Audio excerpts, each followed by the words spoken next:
Bonjour à tous. Bonjour Luc. Bonjour Valérie. Alors de quoi allons-nous parler aujourd'hui? Le serviteur inutile. Alors, je l'ai aussi intitulé « Le pardon est gratuit ». C'est un enseignement que Jésus donne. Prenez garde à vous-même. Si ton frère a péché, reprends-le. Et s'il se repent, pardonne-lui. Et s'il a péché contre toi 7 fois dans un jour, et que 7 fois il revient à toi disant « Je me repens », tu lui pardonneras. Les apôtres dirent au Seigneur « Augmente-nous la foi ». Et le Seigneur dit « Si vous aviez de la foi comme un grain de sénévé, c'est-à-dire un grain de moutarde, vous diriez à ce sycomore « Déracine-toi et plante-toi dans la mer ». Et il vous obéirait. Qui de vous ayant un serviteur qui laboure ou paie les troupeaux, lui dira quand il revient des champs, approche vite, mets-toi à table, ne lui dira-t-il pas au contraire, prépare-moi à souper, ceins-toi et sers-moi, jusqu'à ce que j'ai mangé et bu. Après cela, toi, tu mangeras et boiras. Doit-il de la reconnaissance à ce serviteur, parce qu'il a fait ce qui lui était ordonné. Vous, de même, quand vous avez fait tout ce qui vous a été ordonné, dites, nous sommes des serviteurs inutiles. Nous avons fait ce que nous devions faire. Alors, ce n'est pas dit une parabole. Il y a beaucoup de choses. Beaucoup de choses, oui. Qui de vous? Donc c'est là que ça prend le sens d'une parabole. Et Jésus fait appel, bien sûr, à une habitude de l'époque, l'esclavage, mais ça peut être aussi un salarié, mais qui est, on dirait, factotum, homme à tout faire. Et c'est pas parce qu'elle a fait une certaine partie du travail qu'il lui est demandé qu'il est dispensé du reste. Mais il doit faire toute sa journée de travail avant de pouvoir enfin se délasser. Et alors au début, il parle du pardon et juste après de la foi. Alors comment est-ce qu'on peut relier ces deux passages? Quel pont, quel lien on peut faire entre ces deux passages successifs? Alors le lien, ce n'est pas Jésus qui le fait. Ce sont les apôtres. Et c'est toute la finesse de cette parabole, d'ailleurs. Les apôtres dirent au Seigneur, augmente-nous la foi. Oui. C'est-à-dire, pour pardonner 7 fois dans la même journée, quelqu'un qui n'arrête pas de vous faire du mal, il faut vraiment avoir la foi en Dieu. Pensent-ils, les apôtres? Alors, comme Jésus leur parle sur toutes sortes de sujets de la foi, ayez foi en Dieu, ayez foi en Dieu, ils disent augmente-nous la foi. Et Jésus leur répond, un petit grain de foi suffit. On va y revenir parce que peut-être que Jésus fait de l'ironie aussi. Alors ce n'est pas un exploit de pardonner, c'est une autoprotection. Prenez garde à vous-même. Si ton frère a péché, etc. Alors que les apôtres, et nous, et beaucoup de ceux qui vont regarder cette vidéo, quand enfin ils ont réussi à pardonner, ils croient qu'ils sont arrivés au sommet de la piété, au sommet de la spiritualité, au sommet de l'enseignement de Jésus-Christ. Mais Jésus dit, vous n'avez fait que ce qui vous était demandé. C'est juste normal. Ça devrait être la banalité. Ça devrait être la banalité. Et pourtant, dans les églises, on a souvent prêché sur le pardon, parce que ce n'est pas si banal que ça. Et il faut y revenir, tellement ça nous est difficile.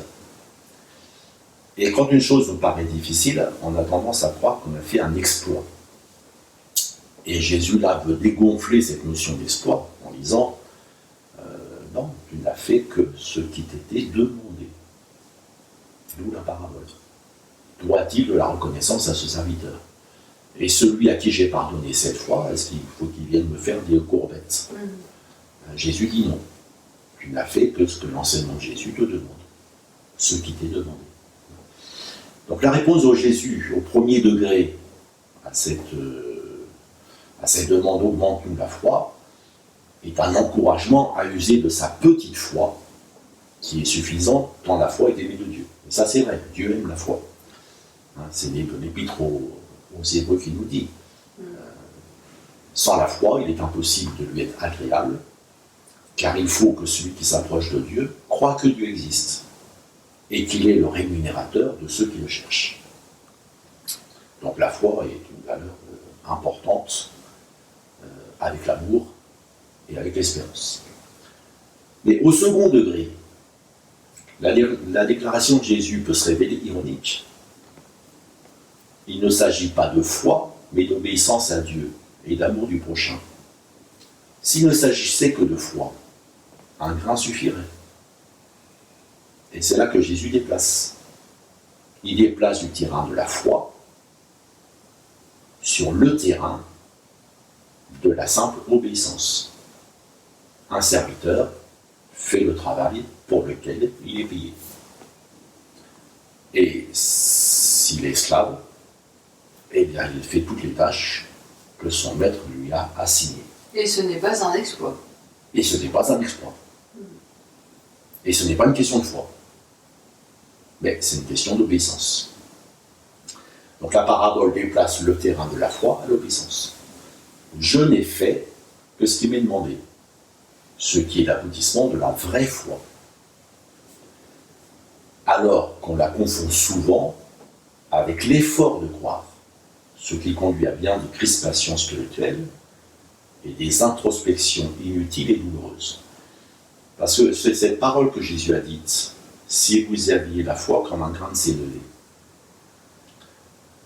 vous diriez à ce sycomore, déraciне-toi. Dans un autre évangile, Jésus dit, vous diriez à cette montagne, déplace-toi. Et il se déplacerait.